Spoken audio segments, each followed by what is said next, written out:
Chapitre 16. Le repère du dragon.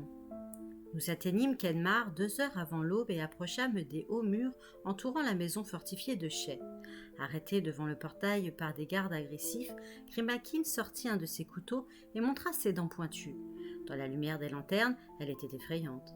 Mais les hommes, même s'ils m'avaient reconnu, refusaient de faire entrer une sorcière et se préparaient à se battre. Ils avaient beau être 5, ils n'avaient aucune chance de vaincre Grimalkin. Finalement, le bon sens se prit le dessus. Je réussis à les convaincre d'envoyer l'un d'entre eux prévenir Shay et l'épouvanteur de notre arrivée. L'homme revint rapidement en marmonnant des excuses et on nous escorta jusqu'à la maison. J'eus une brève entrevue, seule avec mon maître, le temps de lui raconter les derniers événements. Quand j'en vins au moment où le malin avait disparu, entraînant Alice vers l'obscur avec lui, un sanglot me coupa la parole et mes yeux s'emplirent de larmes. L'épouvanteur me pressa doucement l'épaule. « Je n'ai pas de mots à la mesure de ton chagrin. Sois fort, petit. » Puis nous rejoignîmes Shay et Grimalkin dans le bureau, où un feu de tourbe brûlait dans l'âtre. Je n'avais pas espéré revoir le chef de l'Alliance, sûr qu'il avait été tué après l'assaut du château de Balicarberry. Mais il nous apprit que les forces ennemies voulaient seulement récupérer le mage retenu prisonnier, afin de pouvoir le sacrifier. Une fois leur but atteint, elles avaient aussitôt levé le siège. « Tu as fait un bon travail, mon garçon, » me félicita Shay. « Un de nos espions nous a appris que Dolan était mort. À toi tout seul, tu as stoppé le rituel. C'était audacieux de libérer le bouc et de le jeter en bas de la plateforme. »« Je n'étais pas vraiment seule, dis-je. » Je leur racontais mon voyage dans les collines creuses et le rôle qu'avait joué Pan. Ils m'écoutèrent en silence. Quand j'eus terminé, Shay s'approcha et me flanqua une tape dans le dos. « Quel courage! N'importe qui d'autre serait devenu fou !»« Nous sommes des 7e fils de 7e fils, » expliqua l'épouvanteur. « Dans de telles situations, cela nous procure la force qui manque à d'autres. »« Peut-être, » intervint Grimalkin. « Mais Tom est bien plus que ça. Rappelez-vous que le sang de sa mère court aussi dans ses veines.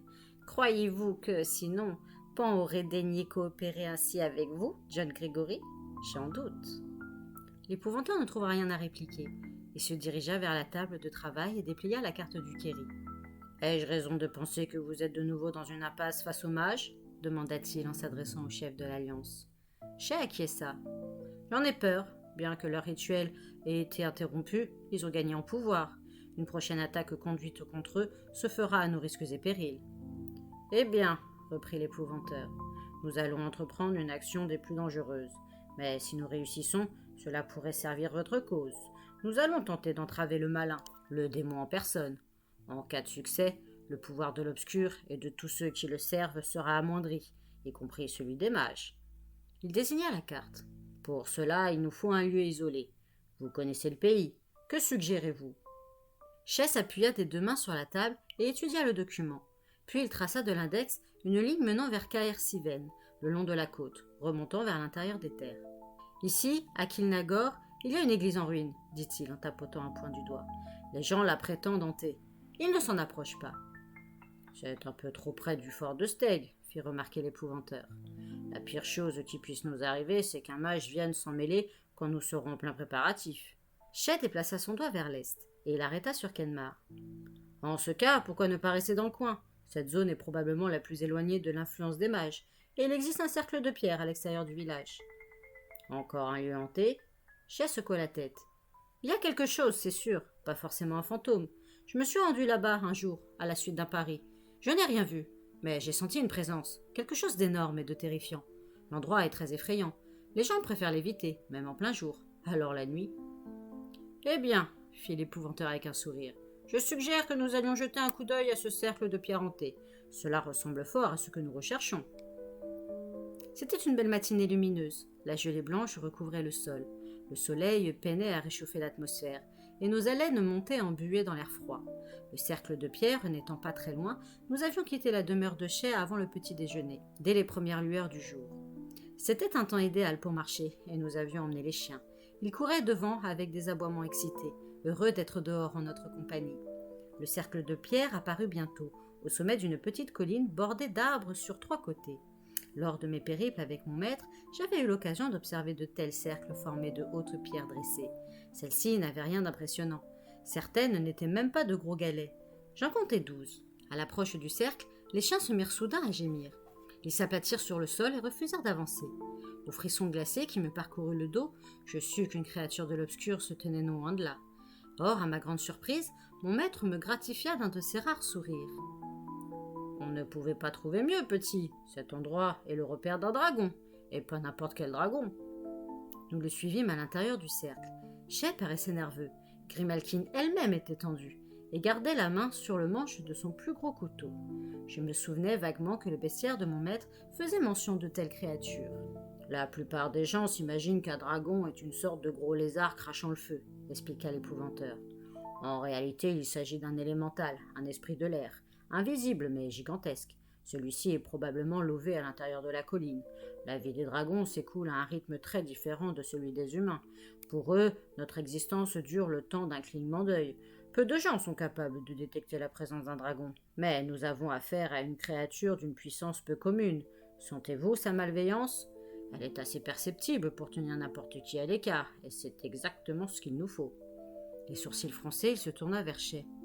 Néanmoins, cela ne troublerait guère un vrai serviteur de l'obscur. Rien ne garantit que l'endroit restera à jamais ignoré et sous votre contrôle. Je peux le protéger, dit Grimalkin. Même si les mages approchent de ces pierres, ils ne se douteront de rien.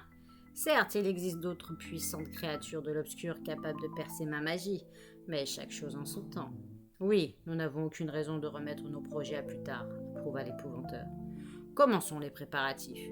Nous tâcherons d'entraver le malin ici même, au centre du cercle, dans les anneaux du dragon. Il me faut à présent les services d'un maçon et d'un bon charpentier, des artisans qui sauront ensuite garder le silence. Vous pouvez me trouver ça ? Cette question s'adressait à Shay. Je connais un excellent maçon, répondit-il.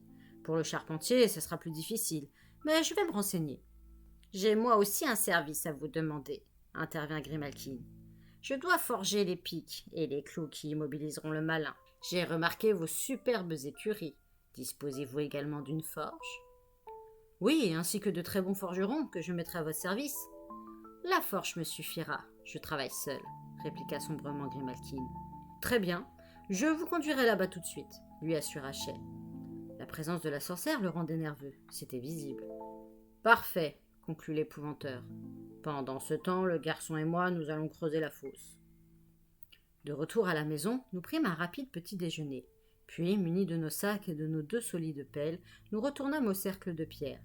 Le beau temps paraissait se maintenir. Le moment était idéal pour creuser. Faire ce travail sous la pluie n'aurait rien eu d'agréable.